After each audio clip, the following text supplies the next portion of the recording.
ನೋಡಿ, ಒಂದು ಕಡೆ ಮೈಸೂರಿನಲ್ಲಿ ದಸರಾ ಸಡಗರ ಸಂಭ್ರಮ ಮೇಳೈಸ್ತಾ ಇದೆ. ನಾಳೆನೇ ವಿಶ್ವವಿಖ್ಯಾತ ಜಂಬೂ ಸವಾರಿ.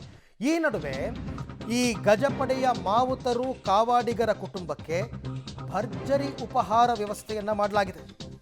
ಕೇಂದ್ರ ಸಚಿವೆ ಶೋಭಾ ಕರಂದ್ಲಾಜೆ ಅವರು ಪ್ರತಿ ವರ್ಷ ಈ ರೀತಿ ಊಟದ ವ್ಯವಸ್ಥೆಯನ್ನ ಮಾಡ್ತಾರೆ. ಇವತ್ತು ಕೂಡ ಅದೇ ರೀತಿ ಮಾಡಿದ್ದಾರೆ. ತುಪ್ಪದ ಹೋಳಿಗೆ, ಇಡ್ಲಿ, ವಡೆ, ಸಾಂಬಾರ್, ಪೂರಿ, ಸಾಗು, ಬಿಸಿಬೇಳೆಬಾತ್, ಕೇಸರಿಬಾತ್, ದೋಸೆ ಎಲ್ಲವೂ ಕೂಡ ತಯಾರಿ ಆಗ್ತಾ ಇದೆ. ಮಾವುತರಿಗೆ ಸ್ವತಃ ಊಟವನ್ನು ಬಡಿಸಿದ್ದಾರೆ ಸಚಿವೆ ಶೋಭಾ ಕರಂದ್ಲಾಜೆ. ಅಂದರೆ ಶೋಭಾ ಕರಂದ್ಲಾಜೆ ಅವರು ಮೈಸೂರು ಡಿಸ್ಟಿಕ್ ಇನ್ಚಾರ್ಜ್ ಮಿನಿಸ್ಟರ್ ಆಗಿದ್ರಲ್ಲ, ಯಡಿಯೂರಪ್ಪನವರು CM ಆಗಿದ್ದಾಗ, ಆ ಕಾಲದಿಂದ ಈ ಪದ್ಧತಿಯನ್ನು ಅವರು ಅನುಸರಿಸ್ಕೊಂಡು ಬಂದಿದ್ದಾರೆ.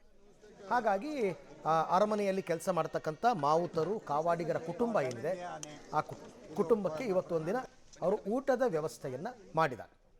ತಾಯಿಯ ದರ್ಶನವನ್ನು ಪಡೆದು ಮಾವುತರು ಮತ್ತು ಕಾವಡಿಗರಿಗೆ ಉಪಹಾರವನ್ನು ಕೊಡುವಂಥ ಒಂದು ಪದ್ಧತಿಯನ್ನು ನಾವು ಮುಂದುವರಿಸಿದ್ದೀವಿ. ನಮ್ಮೆಲ್ಲ ನಾಯಕರು, ನಮ್ಮೆಲ್ಲ ಕಾರ್ಯಕರ್ತರು ಬಹಳ ಖುಷಿಯಿಂದ ಈ ಒಂದು ಕಾರ್ಯಕ್ರಮದಲ್ಲಿ ಪ್ರತಿ ವರ್ಷ ಭಾಗವಹಿಸ್ತಾರೆ.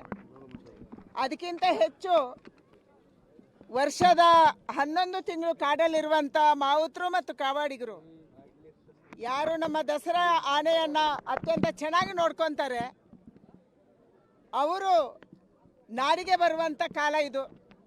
1 ತಿಂಗಳು ಇಲ್ಲಿ ಇದ್ದು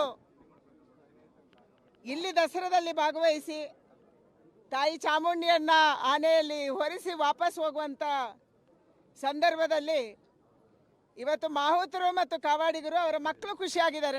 ಅವರ ಮಕ್ಕಳನ್ನು ಮಾತಾಡ್ಸೋಕ್ಕೆ ಖುಷಿಯಾಗುತ್ತೆ. ಯಾಕೆಂದರೆ